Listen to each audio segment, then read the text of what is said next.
ಜಿಲ್ಲೆಯಲ್ಲಿ ಮುಂಡಗೋಡು ತಾಲೂಕಿನಲ್ಲಿ ಒಬ್ಬ ಶಿಕ್ಷಕ ಇದೇ ರೀತಿ ವರ್ತಿಸಿದಾಗ ಅವನ್ನ ಡಿಸ್ಮಿಸ್ ಮಾಡಿದ್ರು ಹೆಬ್ಬಾರವರು.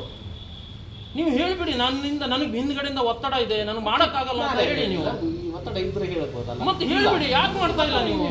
ನೀವು ಏನೇ ಕೇಳಿದ್ರು ನಾನು ಮೇಲಧಿಕಾರಿಗಳಿಗೆ ಕೇಳ್ತೀವಿ, ಅಲ್ಲಿ ಕೇಳೋದಲ್ಲ.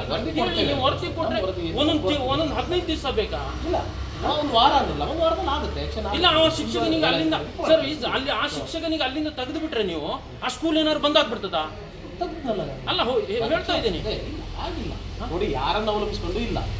ಪಿಯುವಾಗಿ ನನ್ನನ್ನ ಅಥವಾ ಯಾವುದೋ ಶಾಲೆ ಸರ್, ದಯವಿಟ್ಟು ಎಲ್ಲರ ಅಂಗಳದಲ್ಲಿ ಮಕ್ಕಳು ಆಟ ಆಡ್ತಾರೆ.